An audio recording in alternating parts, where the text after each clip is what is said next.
So welcome to episode 14 of Conversation on Eagle Mountain, a podcast about the tribe. I'm your host, Lance, and joining me on the panel today is Liz. Hi. Hill.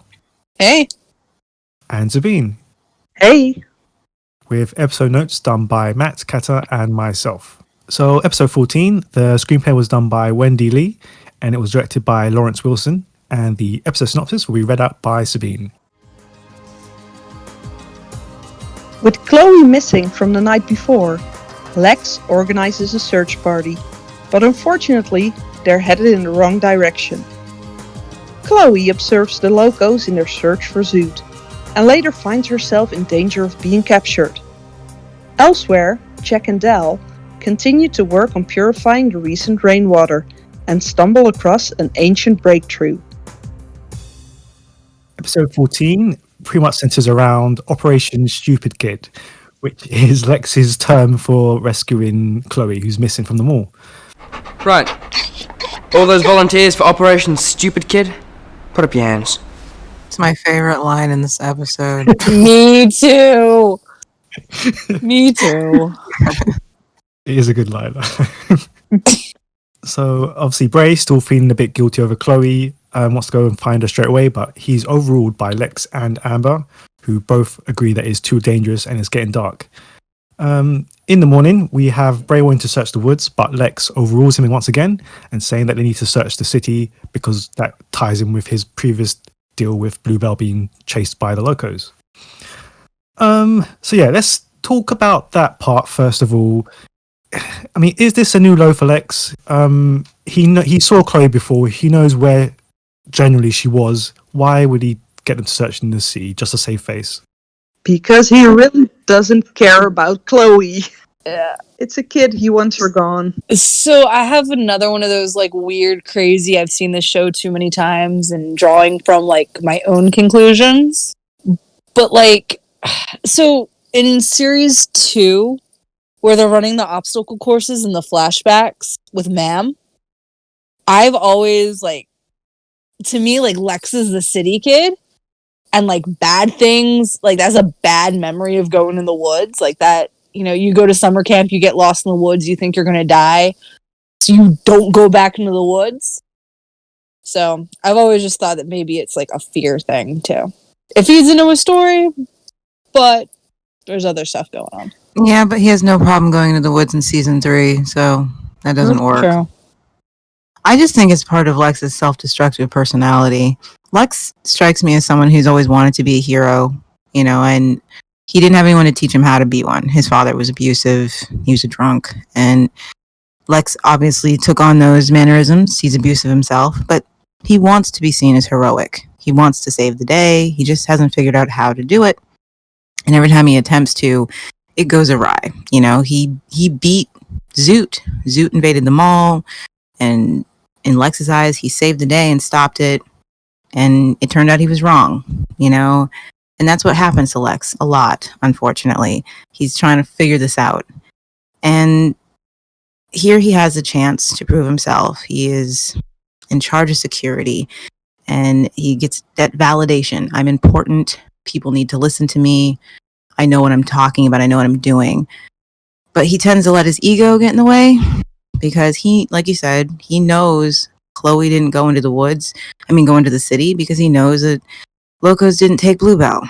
But he's so dead set on his ego, he can't just admit, okay, fine, maybe Bray is right. And he shoots himself in the foot and he loses the chance to be a hero. If he had just listened to Bray and had gone in the woods, he would have found Chloe, validated his whole point of what he wants to be. But instead, he can't do that. He self-destructs instead. And I almost felt like he wanted to start a fight with Bray. Like he expected Bray to not respect his authority because that's how Bray has been. But Bray said, okay, fine, you're in charge. Let's search the city. And even you can tell the look on Lex's face. Like he's not exactly happy with that response. I think he wanted Bray to fight with him, you know? And now he's stuck. You can tell it. You can see it in his eyes. He's like, crap, we're not going to find Chloe going this way, but I can't back down now. You know what I mean?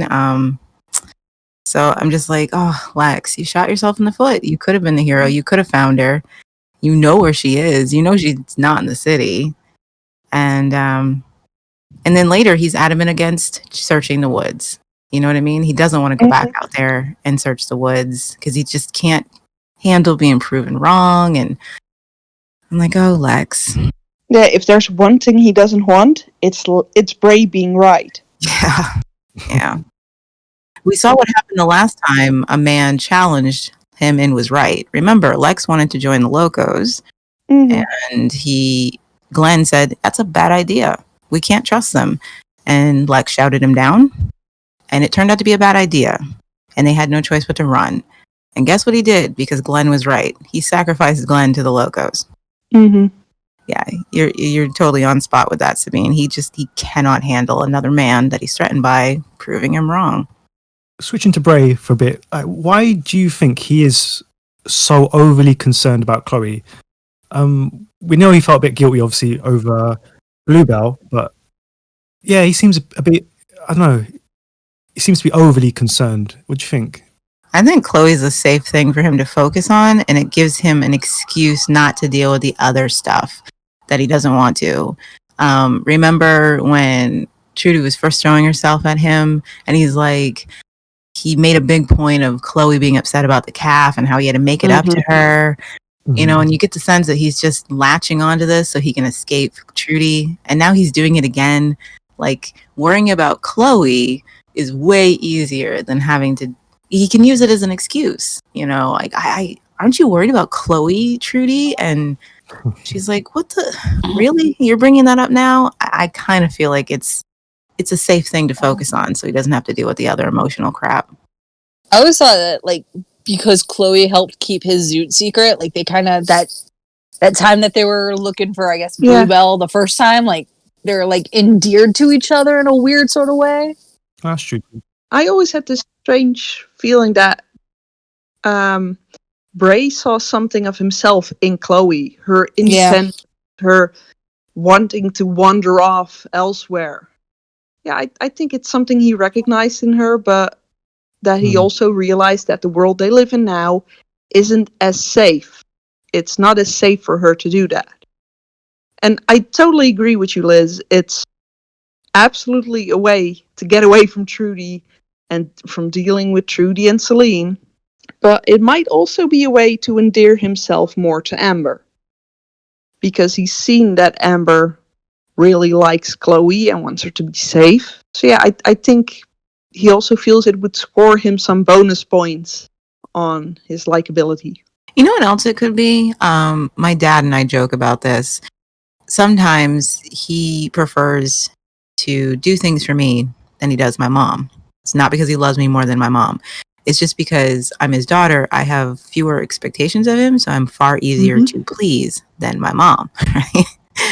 So when my dad's having a rough day, he can do something really simple for me, and he knows his little girl's got a big old smile on her face for him. Like, oh, thanks, Dad. This is awesome. His wife is a little more complicated. And I think maybe Chloe is just a very easy, an easy problem to deal with. It's so easy to do something nice for that little girl, and it's a lot easier to focus on her than all the other stuff that he's got on his plate, It is. It really is. Oh, the question that I see on here, any comments on the fact that the Locos are also in the woods? I was thinking about that watching this episode. Now, we know that Lex doesn't want to go in the woods because he doesn't want Bray to be right, and he doesn't want to have to admit that the Locos never took the cow in the first place.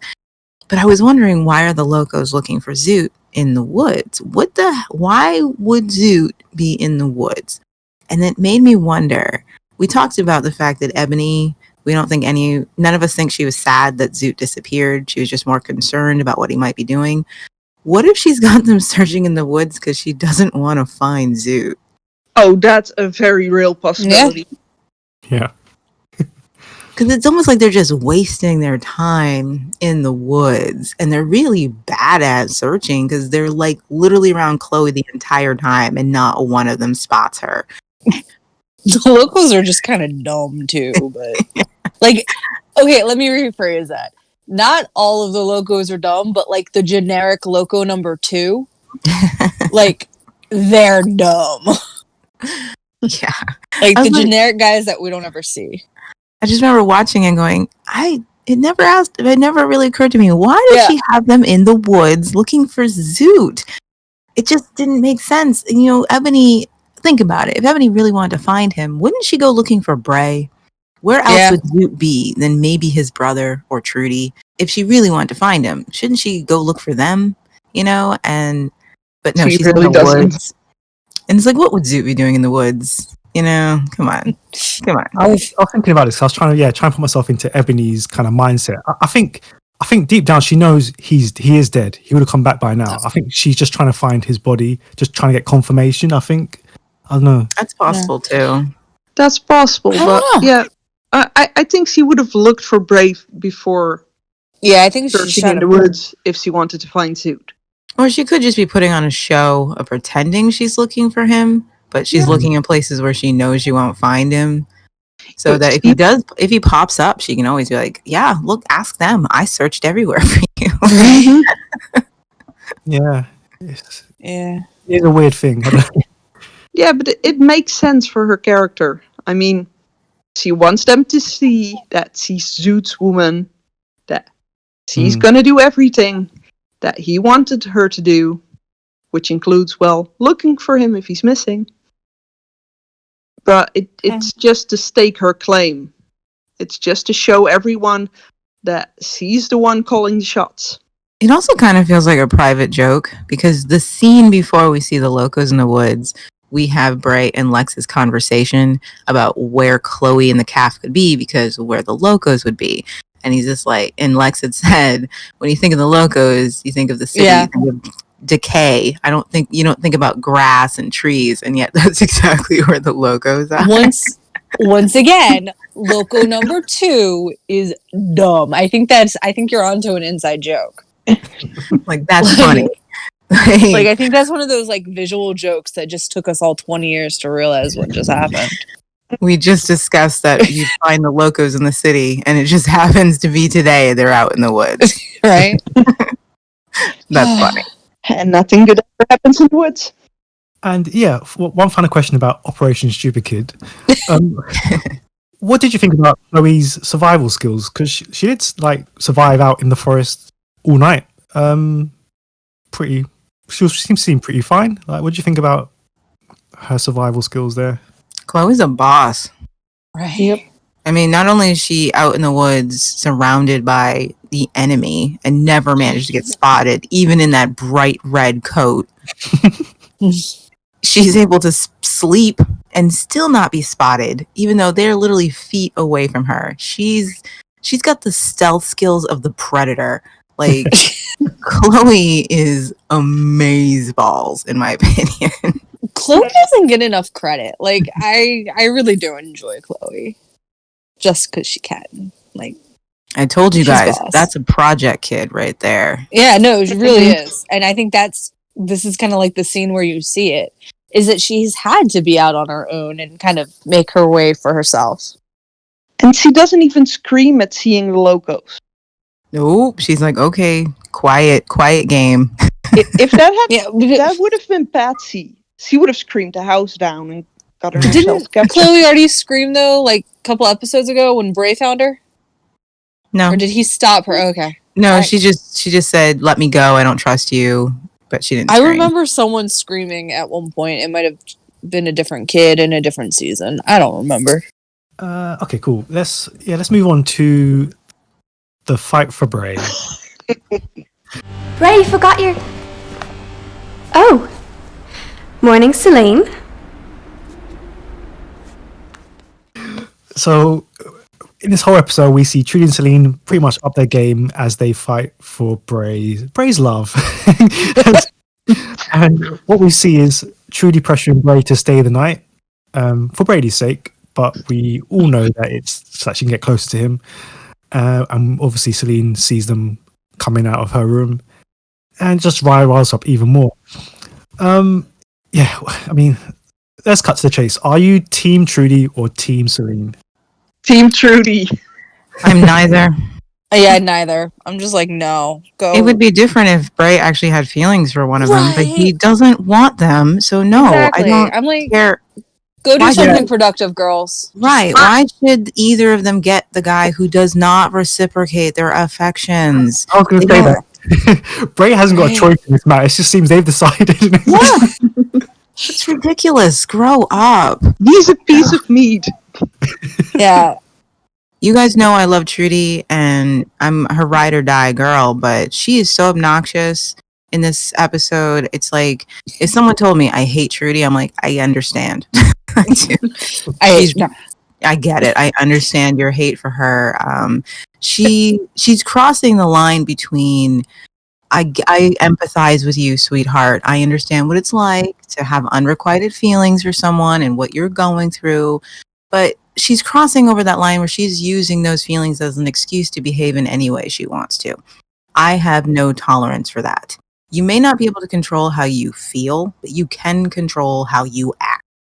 And I don't appreciate her manipulations and the way she's playing with Bray. And she knows that she is carefully cultivating her words so that Bray can't deny her without looking like the bad guy. You know what I mean? It's like her naming Brady at the table in front of everybody, putting him in that spot. I don't like it. You know what I mean? Because she keeps switching back and forth between I'm genuinely having a hard time and pulling on Bray's heartstrings, but using that to keep him where he wants him and ignoring the signs that he does not want that. He's not interested in, he's trying to let her down so gently. I don't like it. I don't like her behavior. I mean, Celine's not much better, but at least all Celine is doing is pouting. Right now, she hasn't entered the fight. She's just pouting right now. And we've all been there. We've all just been like, can't have that person. I want to die. Leave me alone. We've all been there. That's fine. She hasn't actually pulled out her claws or anything, but Trudy, she's being obnoxious. I kind of just want to punch her in the mouth. But can I also just say, like, Patsy's line when they're all playing the game, and Patsy goes, "Did Bray sleep with Trudy?" Like, it's so innocent and yet so catty. like, I love that, and I don't know if it's just Sarah's delivery or just what, but it makes me laugh. Like, such an adult conversation, and little ears listening, and still cueing into what should be said or what shouldn't be said.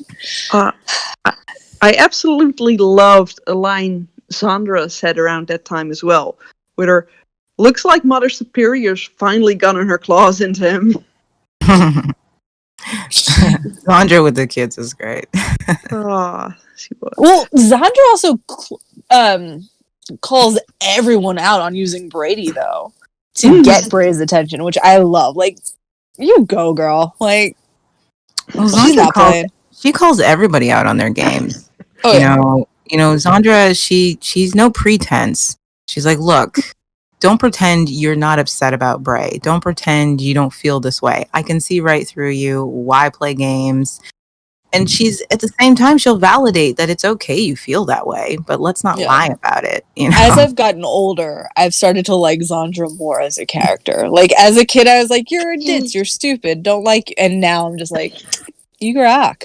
But yeah, I love the way Antonia delivers her lines and the looks he can give during certain scenes. The moments he chases after Bray with that book, with, oh, you forgot this. And then the morning Celine, just the little smile with that, so completely evil. She is really good at managing to capture the tone of a person who's being insincere. Mm-hmm. You know, because she's like as fake as a pair of Lee press-on nails. You know what I mean? And compared to what she's going to be like after she comes back and she's had her epiphany, like you can tell the difference between Trudy when she's just playing people, playing on their emotional sensitivity to her, and when she's actually being genuine about how she feels. And when she's talking to Bray, she switches back and forth between them. One minute you really do feel like she's expressing her honest feelings on how this is, how hard this is. And then immediately her tone shifts as she decides to use that and to get to Bray and keep him where she wants him to. Antonia is really good at touching on that. It's I guess that's what makes it so unsettling, because you're watching, you're just like, this makes me sick to my stomach watching someone. I'm not a vindictive kind of person, you know what I mean? Like, I don't act on my pettiness, so it's really hard sometimes watching other people do it, and I'm like, I would have never done that at her age. Like, I'm like, Teenage me would have absolutely done that. not me, you know. I would have been more like Celine. I would have pouted, you know. I would have been I would have needed a few days, but I would never play with someone's emotions like that just to get them to like me. I never. I'm like, why would you want them at that point? Because they didn't choose you. You just manipulated them to being with you. And Trudy probably sees it as a way of like, I won the game, like, to Celine. Yeah, she clearly doesn't care how she gets Bray. Yeah, she just wants him. She just wants him, and she because really Celine wants him more, I guess. I think it's she I always think wanted Bray. Trudy thinks she's owed, I think, by Bray. Like, your brother knocked me up. He's not here anymore. So now, like, You're you owe me? Yeah. And if Bray had feelings for anyone, I don't think she would have gone along with it, whether it was Celine or otherwise, at this point. Well, we talked about it with Martin, that self-entitled, bratty attitude that because you like someone, you're owed that relationship, regardless of how they feel, you know? Mm-hmm. When Bray tries to explain to her, like, no, I don't want to do this. And she literally just like, but why? Like, she cannot comprehend that he doesn't feel this way for her. He doesn't feel this way. And that's reason enough, you know? And yeah, but she doesn't see it that way. Wait, let's talk about that actually, because what did you think? Like, after she was trying to be sincere, and then she suddenly switches and tries to make a full-on move to Bray. Like, that's what I'm saying. Like, she will be sincere and admit how she's really feeling, and that pulls on your heartstrings. And then she uses that immediately to try to manipulate you emotionally into doing what she wants. It almost, I don't know, like, not to use the word unsettled again, but it's like, it almost makes you not want to trust Trudy as much. Like, because every time she's sincere, she backs up like 2 steps and then she's catty again. Yeah. Like, it's almost like you don't know ever where you stand with Trudy. Ever. I think unsettling is a perfect word. Look at Bray's face. That is one unsettled young man. That is the best way to describe what that guy is feeling when he's around her. He has moments when he wants to trust that, you know, Trudy's being sincere with him, and he's with her like, yeah, you know, and he thinks they're sharing a sincere moment. And then she immediately turns it, and he's unsure, what moment are we sharing? You know what I mean? Like, and he's immediately uncomfortable again. And she keeps turning every moment they share very uncomfortable and creepy, and just stop it, Trudy. I love you. Cut it out. I kind of, once again, going back, like, peeling the curtain behind the tribe, like, I almost want to know what they told Antonia, like, the motivation was. Like, what is she picturing in her brain? Because all I can think of is Maleficent. Like, no. And I don't know if that's, like, way off topic or not, but, like... No, that is an interesting question. What she's so good at this. Like, we can all agree, she is so good at this role. At 14? You know, that you have to wonder, what is she channeling to create this person that makes you feel this way when you watch her? You know, and you could say that for any of the good actors. You know what I mean? But Trudy is a very complex character, a lot more than the others. She's not straightforward. What is Antonia focusing on when she's playing her? You know, and I want to know. Like, wow, she sells it. Whatever Trudy's meant to be, Antonia sells it. It's amazing. Yeah. It's actually an interesting thing about the sincerity you mentioned in Trudy, because at this point in time, everyone sees her flipping from, well, good to evil.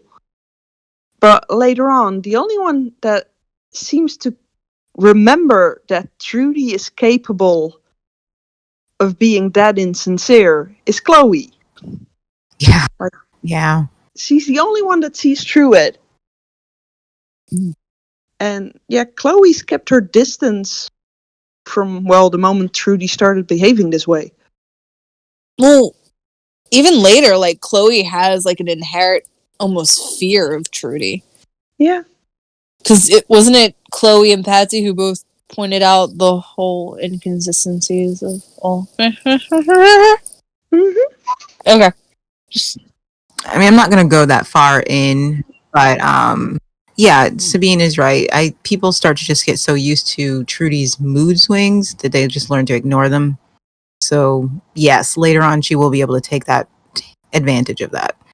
I always think like Chloe kind of knew something was off with Trudy, like even early on, I guess. It does seem that way to me, at least. Yeah.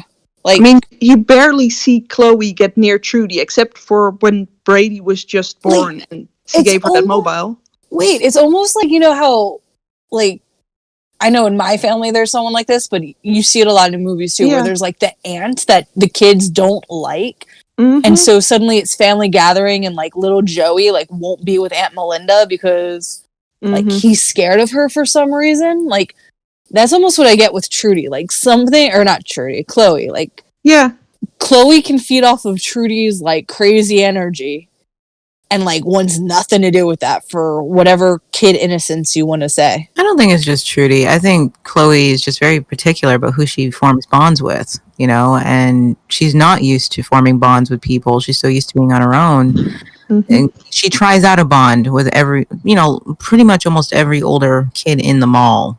And I think in some ways they've all let her down in some emotional sense. And which is why all she has is Patsy and Bob, you know.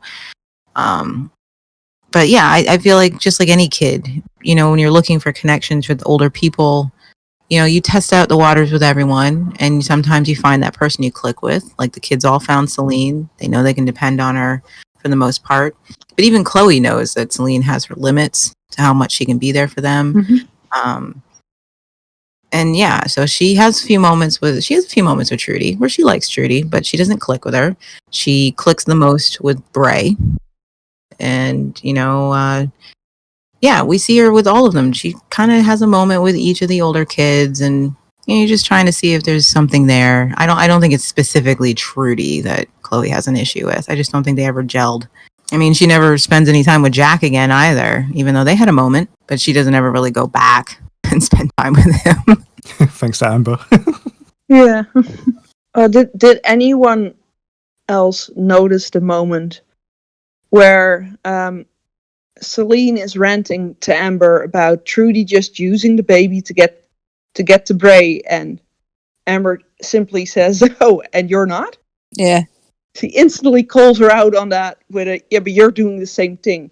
That was what you were trying to use the baby for." And then Celine immediately changes the subject. Oh yeah. Because she doesn't have an answer for that. She's like, "You're not as important in everybody's lives as you like to think, Amber." It's like, oh, so you're going to rage quit this conversation, are you? I know.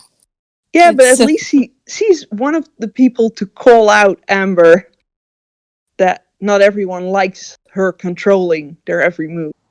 But see, this is what's funny. This is not the first time anyone says this to Amber, that they don't want her buttoning in their business. But have you ever noticed that as soon as things go wrong, who's the first person they run to try and solve it? It's always Amber.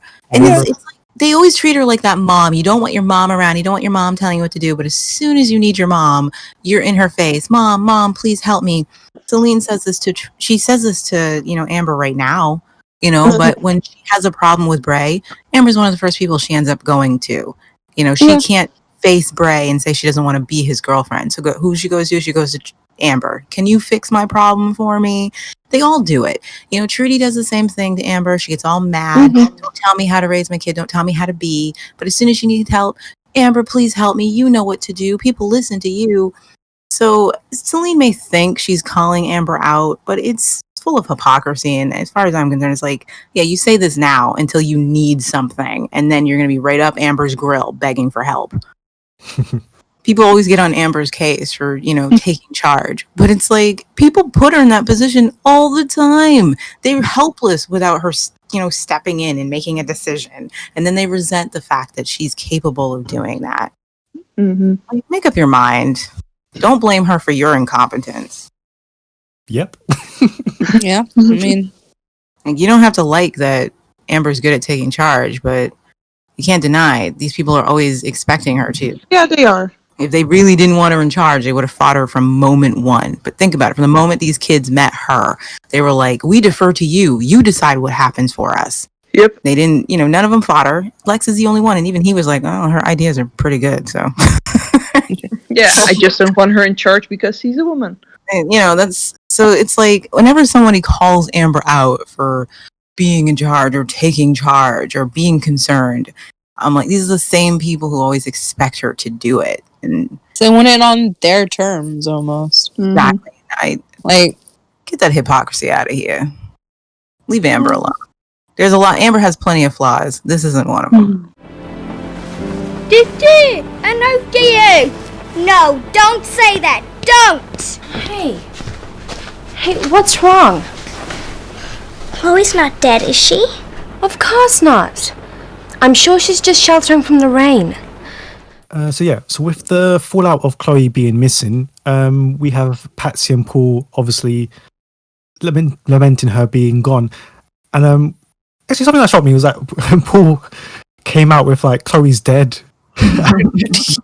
like, whoa. Yeah. She's dead. I know it. It is what these kids are used to. Yeah, I mean, he's got a point in saying it, but it's also like, wow, like, you just dropped that bomb right there. Yeah, like, I thought he'd be the one comforting Patsy, but it was like, nah, she's dead. Yeah, like, thanks, Paul, thanks. And yeah, with them upset, we have some unlikely help from Zandra and Amber. So they try to cheer them up in their own little ways. With Zandra giving them makeovers and Amber giving a very wrong fairy tale, but She tries. Hey, she had a point. Well, all I could think of today while watching it was like Hansel and Gretel, like they get eaten in the end. That's really not what you want to be telling kids right now. It depends on what version of the story you read. yeah. I think it's really cute. Especially, I really love Zandra and the kids. Yeah. I love moments like that where Zandra, her good nature, her energy. She is someone I'd want to spend time with. You know what I mean? She's a great escape from this world, and she's really a sweet person. I may not agree with all her ideas, but Zandra doesn't really go out of her way to bang against people. You know what I mean? She's not really interested in headbutting with you. And it's just adorable. I love how it starts with Celine leaving the room, like, you look after them for a while. And she's like, Celine, my nails. But the next time we see her, she's got the kids in the makeup and they're having so much fun. By the way, Paul's makeup is fantastic. Yeah. It's a great look. And and I like the effort she's putting towards trying to understand Paul. She doesn't spend as much time with him. So, for example, where both Celine and Amber and even Bray are very good at understanding what Paul says to them, Zandra's still learning, but she's fully engaged with him. Like, what did he say? I want to know everything he's saying. I'm listening to him. I'm paying attention to him. And it's very sweet and very adorable. And it's making me want to have known what would have happened if Sandra hadn't left at the end of the season. At least it wasn't my big mouth this time. They were trying to get Celine to join them in their fun and getting a makeover. And Celine, she doesn't feel like it. She feels like pouting. And Paul finally calls her grumpy pants. And which is hilarious. And it's super cute. And, Celine leaves in a huff. I'm not a grumpy pants. And Zandra, the kids all giggle with Zandra. And she's like, at least it wasn't my big mouth this time. Because she's the one who earlier completely overlooked Celine's mood and was talking about Trudy and Bray. And you don't have to explain. That Trudy's a right cow. Don't worry, Celine. I'm sure Bray fancies you, really. I don't think so, Zandra. He does. I can read the signs. There's a real chemistry between you two. Yes, sticking with that foot in mouth comment. Zandra tries to find Celine later on, and gives her a pep talk about Bray. And in that conversation, she says that they've got real chemistry between them. Like, did you buy that, or do you think it was just to make up for the earlier mistake? It was Zandra totally trying to make up. Yeah, it's a girlfriend thing. It's what you say to your girlfriend. When you're encouraging them to go after that guy. He really liked you. You don't go make up with someone and say to them, look, he's just not that into you.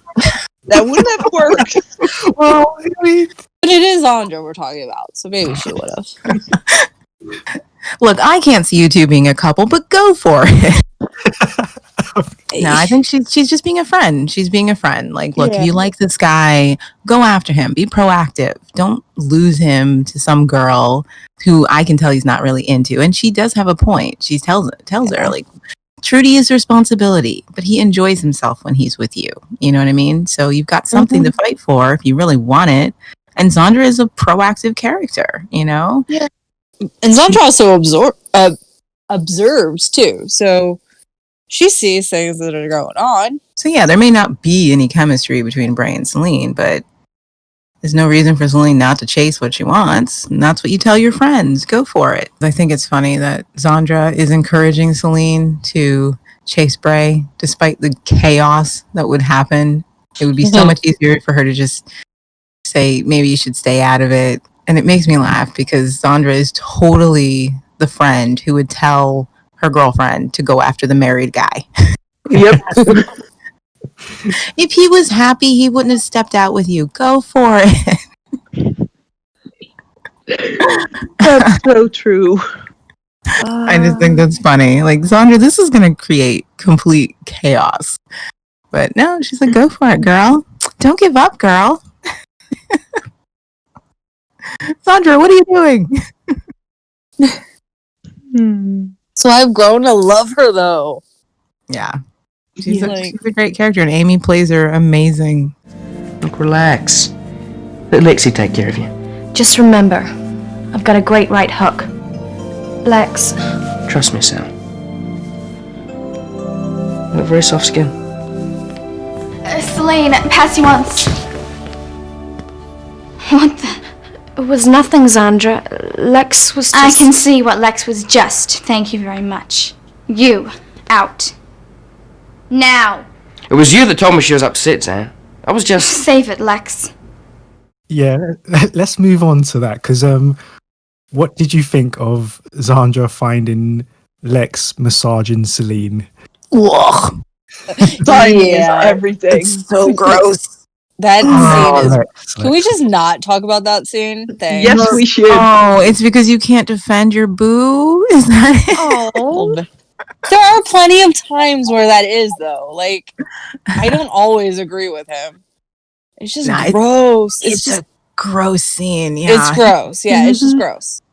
Like, and I don't think, maybe I'm wrong, but like every time I watch that scene, I have to look away. Like, I don't know anyone who could actually like stomach that scene. It's gross. It's awkward. It's very To Catch a Predator. Yeah. Ugh. It's gross. It's gross. Like, you know, I just love Zandra's response, though. But you know what I don't like about Zandra's response? And this is so typical of young females, not even just young females. This is my least favorite thing about females in general. When they catch their significant other messing around, they don't get mad at their significant other. They blame the other person. I don't want to use gender, you know what I mean? Because times are changing, but it's like a Jerry Springer episode, you know? She doesn't like that Lex was flirting with Celine, but it's Celine she's angry with. It's Celine's fault. True. You know what I mean? And she's still determined to have Lex. And it's like, why would you like a want denial? Oh, I hate that. I hate it. It's number one thing I hate about females in general. I don't understand it. I'll never understand it. And gross. I don't understand if you catch your partner being a sleazebag, why you want to keep the sleazebag and you're willing to throw away a friendship over it. Like, I don't. Sorry. It's just. I don't get that about Zandra. She's so clever and smart and seems to understand things better than anybody else. But when it comes to Lex, I don't know. I don't know what happens. Nice. It's interesting you said that, because I actually was thinking the opposite. when I was watching that scene, I actually quite liked that Zandra didn't completely lose her cool with Celine because she knew she was frustrated about Bray. I saw that in a different light. I don't know. I'm sorry. It's just this is what I've seen time and time again, and you see it in the tribe time and time again. Females being pitted against each other for a guy. You know what I mean? Over and over and over again. And the guy is usually just kind of a pivot in the middle until the girls decide which one of them wins, you know? And I'm tired of that. I'm so tired of young women being told that, yes, we are enemies because we're after the same thing, you know? And it's like, if he's willing to sit there in the middle, he's not worth having. What are the two of you doing? You know? If he's not willing to make a choice between you, then move the frick on. You deserve better. And I'm tired of seeing it over and over again in fiction. And this is what young people are seeing over and I'm just like, I'm sick of it. And that's interesting too, because like I know later on in the show, like it's so empowering for young women. Like it's the one time where, well, not really the one time, but it is interesting you say that, like that women, that they are pitted against each other a few times too. Like, I don't know.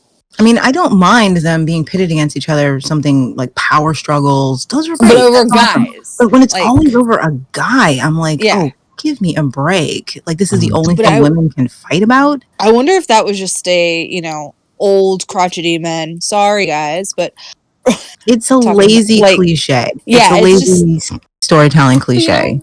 Old men trying to write young teenage girls, and it's like, get some women on your writing team. Yeah. Okay. First of all, you know, and I just get so tired of it, as if this is the only thing women can ever come in conflict over. Yeah. I mean, you've already got Celine and Trudy butting heads because of a guy, you know, and now you're gonna have Celine and Zandra doing the same thing. Like, come on, there are better. It happens over and over again for 5 seasons. You just keep seeing it. Seeing it. But it's not just Zandra being mad at Celine in this, though. I mean, the first thing she does is tell Lex to go away. Because she wants him away from her competition. You'll notice that later she's talking to Lex. She's not talking to Celine or making up with her. She is making it clear, Lex, you're my property. You're mine. She can't have you. So she's not really that upset with him.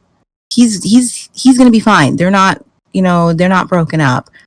The only reason she tells him to get out is she wants him away from her competition. And she wants her competition to know, you can't have him. And I'm just sick of that dynamic between girls. I'm sick of it. Yeah, I don't know. It just came across to me as her going to Lex with I can see what Lex was just. Thank you very much. You out now. And she's just ordering Lex around. And I don't know. It's not what I hear when she makes it clear. She can't have you. Like, you're mine. I still want you. That doesn't sound like someone who isn't taking crap from him. It's like you have these amazing characters. There's so much more you can do with them. That's all I'm saying. These characters deserve better struggles, better fights, you know what I mean? Rather than these kind of cliche ones. Better conflicts. That's an interesting point. Like, looking back, like, I wonder if people, like, the writers are like, man, we could have done that so much differently. Like, if we would have known 20 years ago on a podcast, they're going to be talking about this. And it doesn't just pit the female characters against each other. It pits the fans against each other constantly. Yeah. Mm-hmm. Bray and Lex get to have a conflict, but it's not over a girl. It's based on their personalities. You know what I mean? Yeah. And if you're going to pit characters against each other, it deserves to be for something good and some well-written stuff. But all these girls are being pitted against each other because of a guy. Yep. Just saying, they deserve a better storyline, better conflict. You know, these are some fantastic characters, like, portrayed by amazing actors. Come on, man. Give them a real reason to fight. That's one of the big things I hate about Jay's introduction. Oh, God. Yeah. Oh, yeah. He's spoiled. Oh, we won't get into it now, but yeah. We'll get into it. Nope. Oh, Save that for later. This is not the day for Jay conversation. How often do we say that, though, during the podcast? In season 1, guys. Quite a lot so far, yeah. Like, I think every episode, this is not the time to talk about Jay. Like, it's because we know that if we open that can of worms, we're screwed. To Jack and Dal, our technological wizards. Lex.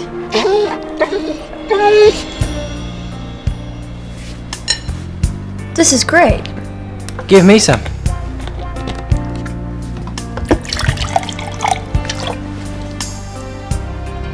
It tastes like real water. It is real water, dummy. Hey, watch it. It's amazing, though. Out of the clouds, onto our roof, to this. It's like a miracle. Perhaps it is. No, give me a break. So amongst all the drama and divisions of the episode, we have a really nice moment where Jack and Dal perfect the water filtration system.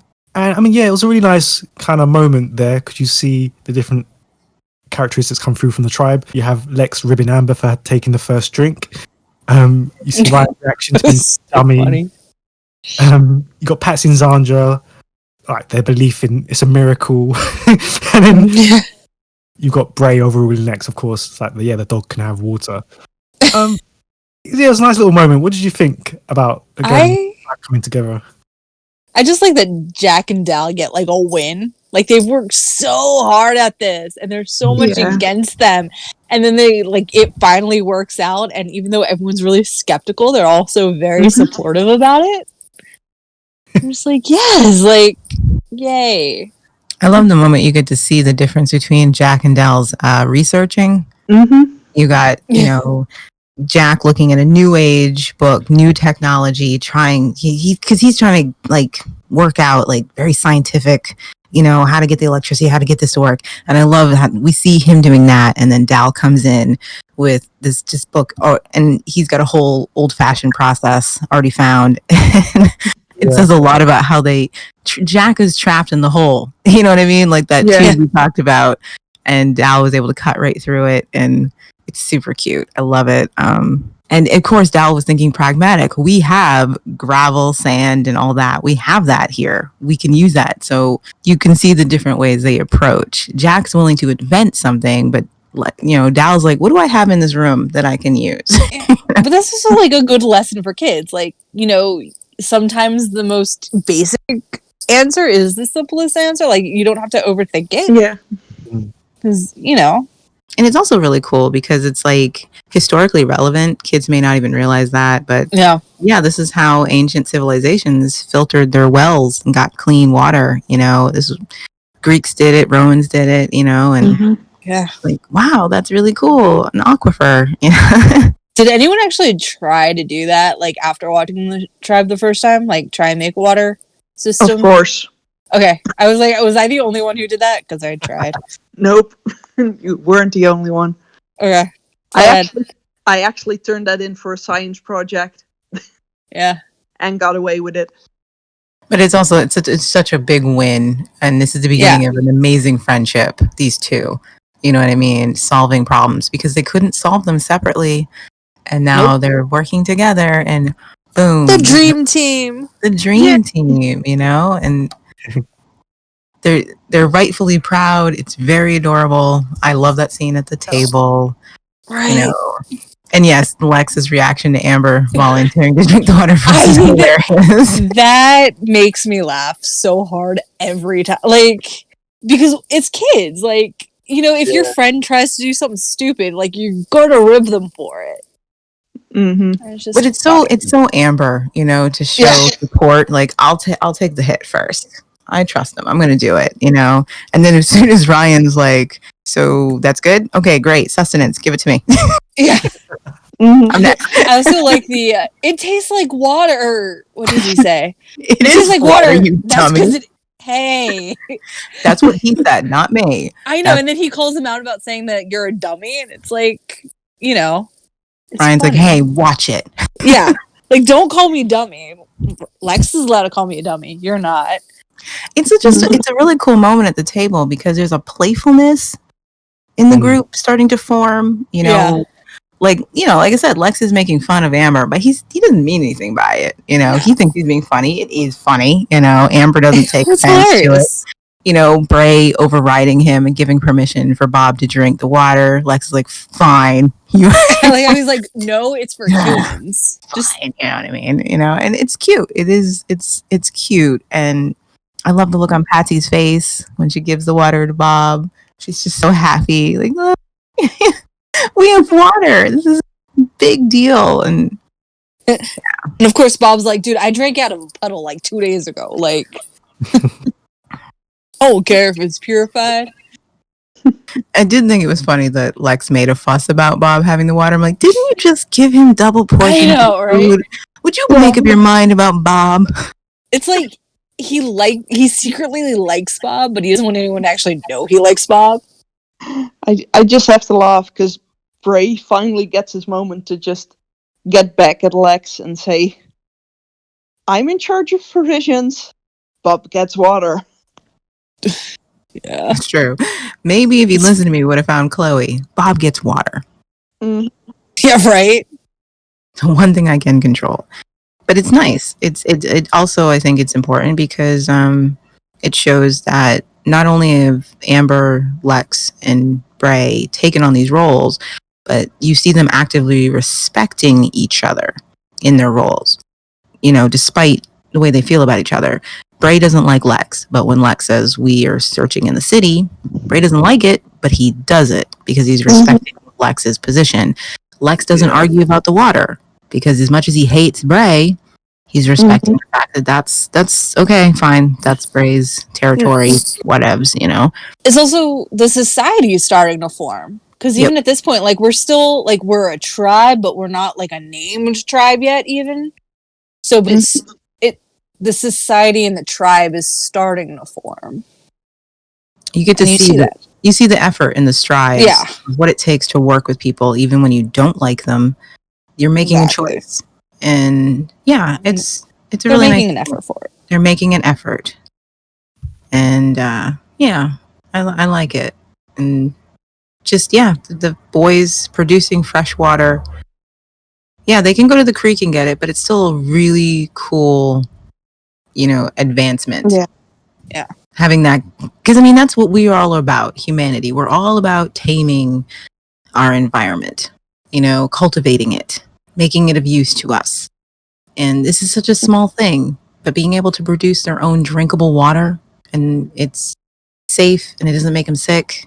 They did that. They came up with it. These kids could have easily gone and found a Britter water filter. That's what we would have done as adults. But no, they solved it. They figured it out. It's just a really neat moment. I love it.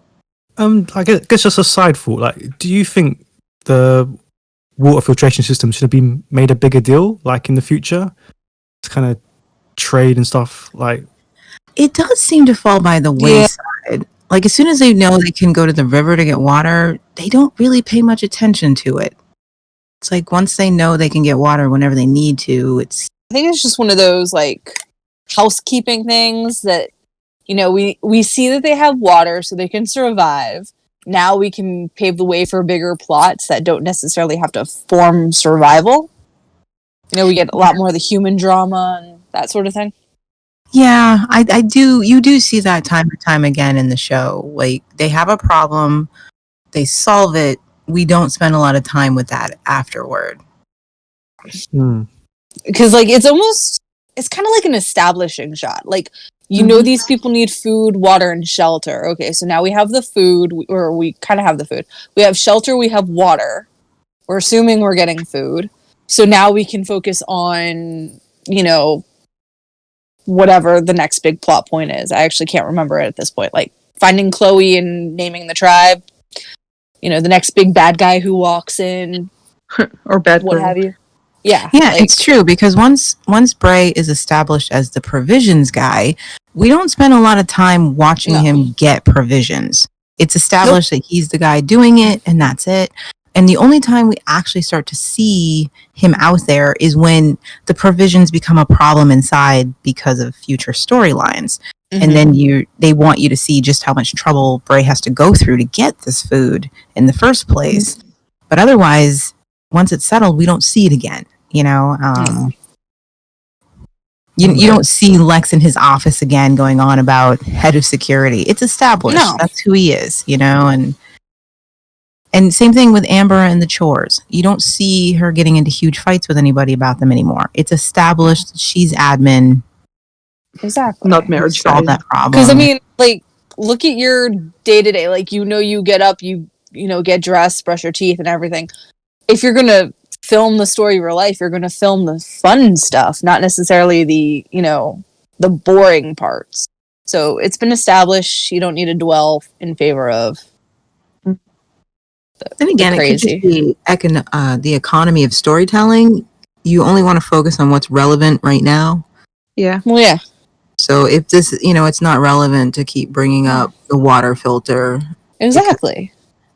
Unless it's part of a storyline. So, but you think it would be a much bigger deal that they created this thing.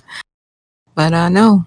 No. I just think it was, like I said, an established. And now that it's been established, we can have the more, like, craziness. Like, water won't become important again until it becomes part of a plot point. Otherwise. Yeah. Yeah, it's true, which it does soon, but yeah. But I get that. I mean, we're talking a huge ensemble. There's so many subjects for them to cover, and they really do try to go so deep in them. Yeah, it's fine. It's fine if I don't keep seeing the water filter. I know it's there. I know it's doing its job. It's okay that it rarely rains in this special city. Do we actually ever see it rain again? No. Well, I couldn't remember. a few times. Again, few only times. when it's a plot point do we get to see the weather. Rain, making rain on a set is hard. Yeah, I can't remember. It'll be a while before we won't see it. We'll be informed that it's raining. You know? It rarely happens. It rarely ever happens. In fact, if I'm really thinking about it, I don't think it rains again until season 2, and it's just because we need to keep Jack at the hotel. Yeah, they need a storm, so we should have like a running tally. Like, now that we're pointing out the water situation, like from here on out, how many times it rains, we should make a big deal about it. And like, I shall be counting bunnies. Yeah, just like this stupid stuff. It's just kind of funny. Yeah. It's just it only seems to weather only becomes an issue ever if it's a plot point. Cool. So that leads us to our final thoughts of the episode. And the episode pretty much closes with Chloe stranded. Well, she wakes up and finds the locos pretty much 2 feet away from her. What were your thoughts about that final closing scene? Tweedledee and Tweedledum. How did this Right near you all night and you didn't spot her red coat in the green grass? Idiots. I don't. Maybe they just weren't looking for her. Like, I don't think they're minds looking were elsewhere. for I don't anybody. know. They even said They're just kind of. I think they mutter something about Zoot not being out there. So I think they say we're wasting our time. I don't know why we're out here. Yeah, we searched everywhere for him. He's not here. Hey, do you want a drink? Yeah, they were drinking, weren't they? Right. Yeah, they were. No, okay, so Tweedledee and Tweedledum, Loco 1 and Loco 2, like, they were put somewhere to just kind of stay out of everybody else's hair. They're stew-nods of the group, and this is how it's happened. It's just unfortunate and dumb luck that Chloe found them versus them finding her. Because, Ebony would not let that fly. I'm still surprised these two got accepted into the locos and Lex and Ryan didn't. This is like third string locos. These aren't the brightest locos. Actually, I'm not surprised at all because think about it. Lex is actually clever.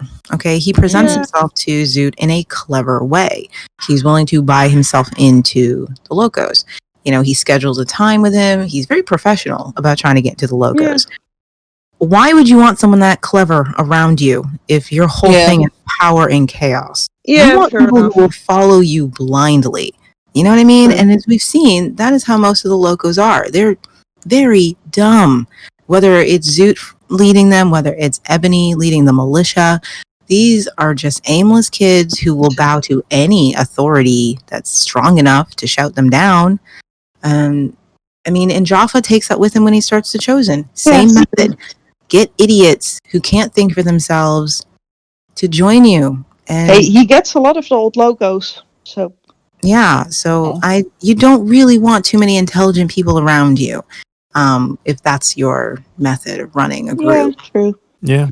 You don't want anyone who's able to question you. You might want one or two smart people, like I said, Zoot had Ebony and Jaffa had Luke, but you don't really want much more than that. And yeah, Lex was probably too clever for him. He was like, no, I can't. I can see it in your eyes. You're a contrarian. No way. You're going to argue with me too much. I don't want you in this group. Yeah. And Lex would have been miserable as a locust. He would have realized, I have no power. This sucks. And these guys are idiots. Yeah. They would have made Ryan seem very, very bright. Because every time we see the same group, whether it's the Locos, the Militia, the Chosen, or the Zootist, it's always the same kids in the group. Easily led, don't think for themselves, believe the most outrageous, ridiculous things. That's my mentality. Yeah. I mean, not a single one of them was like, Ebony, why are we looking in the woods for Zoot? They're like, okay.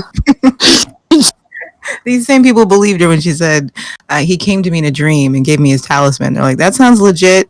I mean, Did any of you have an opinion on the last words Trudy said in this episode?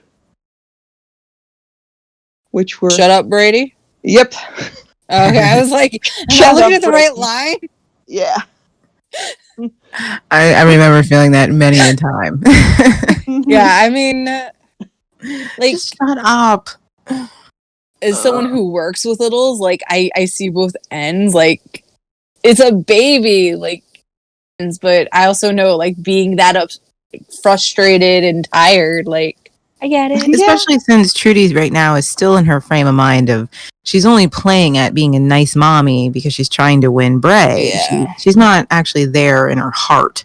Right now Brady is a tool. She's not seeing Brady as a person, or Exactly. She's not really even seeing Brady as part of her. Brady is just separate thing. That's just exhausting. But if she can use this thing to get Bray, and whenever it doesn't work, her genuine frustration, her real feelings for Brady come out. Like, you're Shut up, useless. Brady. What good are you to me if he's not going to stay the night? Right. I was sweet to you all day, and he still left. You are a terrible wing woman. Yep. Yeah, it is kind of, like, sad that she's using an infant as a wing woman and then, like, upset at it when it doesn't work. Like, come on. Like, Trudy, you might as well use a potato. Hey, guys would use a puppy if they could. But puppies are cute and they don't... Puppies work. Saying. Nah, I bet you Trudy would probably have better luck with Bray if she did have a puppy. Well, think about it. When you introduce someone to your puppy, they never get the thought that, oh, you're going to want me to help you raise that puppy. What I mean? Exactly. Babies are scary, man. Unfortunately, babies come with a lot more baggage. Right? Exactly. You're not looking for another parent, are you? You just want me to play with it for a few hours, huh? Before I agree to dinner, what are you guys looking for? I want to know. Look how you include the baby in the you guys. Like, Yeah. what are baby's thoughts? Oh, you just reminded me, actually. I know it's a random thought, but we don't get to see the chickens in this episode, even though they're just introduced. Because we don't care. We have other things to worry about, Lance. Again, Lance, the chickens, they're not relevant to the story right now. No, but to get the kids off, the thoughts off of Chloe, you thought they could have been with the chickens, but... Yeah. But would you trade the character development of them with Isandra just to reestablish that the chickens exist? No, I wouldn't. And also, chickens are like $50 a day to rent from the farm, and we've used the chickens. It's good. No, it's a random thought. I just realised, I'm just you just proved the point. They were absent, that's all. Yeah, they should be. They would have been a waste. It would have been that's script padding. You know what I mean? That's all that would be. They're not needed. And besides, they would have actually reminded the kids of the fact that Chloe wasn't there taking care of them. Or that they were hungry and wanted chicken nuggets. Mm-hmm. Duh. Again, it goes back to economy of storytelling. Every scene has to meet several purposes. You know what I mean? And you have to accomplish so much with so little, and they don't waste a second of screen time. Unless the chickens reviews, there's just, again, why would you spend a budget on getting the chickens on the scene? You know, why would you spend the money to get the chickens in here so that you can have a scene around the chickens when you can accomplish the same goal without the chickens? And have the extra character development. But also, like, the tribe had, like, for the the timing, like, it's 25 minutes, like, they cram in a lot. Like, I see what you're saying, but they could have switched the game for the chickens. Did you miss the chickens, Lance? Is there Lance is something you're not telling us? I did. They were introduced and they've been forgotten. I missed the chickens. Hey, Lance, did you eat before you came on today? That might have something to do with it. I'm not sure. I was gonna say, do you want chicken nuggets? I sense the fact that you're hungry. I was like, where are the damn chickens? Hey, Lance, now you mentioned that game. It is something that comes back a couple of times, because you see it earlier with Patsy being all, oh, I was going to get this for Christmas. And they actually reused that game a couple of times. And I'm still curious, is there anyone out there? No, so Sabine, because you asked this earlier, that game does not exist, because in order to use a game that would exist, you would have to get the rights to the game. And Cloud9 isn't doing that. Yeah, it's just a no generic offense. Like, it's a generic game. Pieces. Like, it doesn't actually exist. No. Darn it. Because that way they didn't have to be like, Milton Bradley, we're used to Monopoly. Can we have some of that Monopoly money? They put it in like the generic video game noises. Yeah, no, those were actual video game noises. I can't recall which one, but I'm quite sure I can find out which ones they were. They're still pretty generic. They're generic, yeah. Games would have those are like all-purpose video game sounds that. Yeah, they wouldn't like put in. I mean, they did show. Eater. They did show the Game Boy. You could clearly see it was a Game Boy. You could but they didn't show the Game Boy. Yeah, but they didn't like play the theme to Super Mario. Yeah, that was way too much. You know what I mean? Exactly. If there's a broad licensing to use it, they used it. Otherwise, they weren't spending the money on it. That's why everything is brand 9 in the food store. And yeah, then they didn't have to pay. But if you look at it, you see Amber with a Machiavelli book in her hand. That's different. That's in public domain at this. I was going to say that point. Public domain. Yeah. Yeah. That's why it's also Art of War. That's been in public domain since 1999. Like that's so again, it comes down to if there was free licensing to use it, they used it. If there wasn't, they didn't use it. It's that simple. That's all it is. It's not complicated. Cloud9 wasn't paying the money. I love you, Cloud9, but we know you weren't paying the money. Or you didn't have sponsors to give you the money to use their stuff. And that goes for anything that you're making. You know, if you can't afford the licensing, you don't use it. You know? Mm-hmm. I still love the fact that in a later season, they actually have books there for the kids that I own. They have a couple of children's books, and those were actually books that weren't in the public domain at that time. I know. There's some other stuff with that because it's in the background and it's not being seen and that sort of thing. It's like why clerks could shoot in a convenience store and not turn all the bottles over. Yep. But yet they made a point about there not being Gatorade because they didn't have the licensing for that. And that's why, there's a whole bunch of everything with that. Yeah, there's just a lot of complicated laws about licensing, but it's just like Hill said.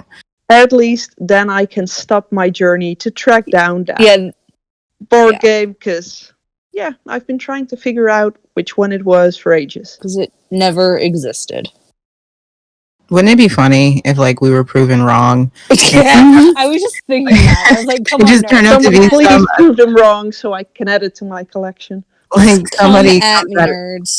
Someone comes out of the woodwork and says, "No, I invented that game. It failed. It never became very popular outside of New Zealand, but it's a real game." Come at me. Awesome. Prove me wrong. If you know what game it was, if it did exist, please let us know. Didn't exist. Someone's listening to this podcast going, how dare they say my game doesn't exist? You know, once again, prove me wrong, but it didn't exist.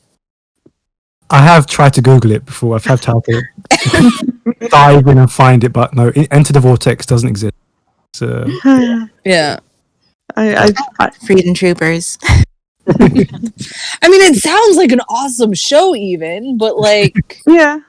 doesn't exist. Sorry, friends. But there were so many weird games back then that didn't seem to exist.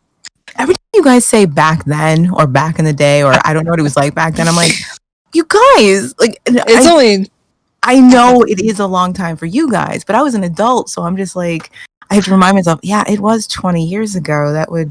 It seems like a long time to them, but it makes me, I always want to be like, yeah, we had that back then. It wasn't that big of a deal, you guys. Wait, you guys had running water back then? No.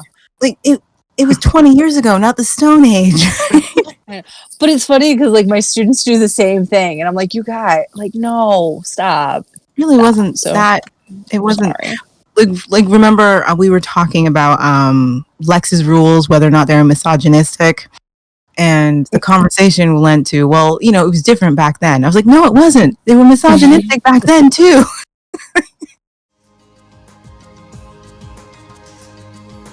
that brings episode 14 to a close. Thank you to the panel, and we'll see you next time for episode 15. So until then, bye. Bye. Bye. Bye.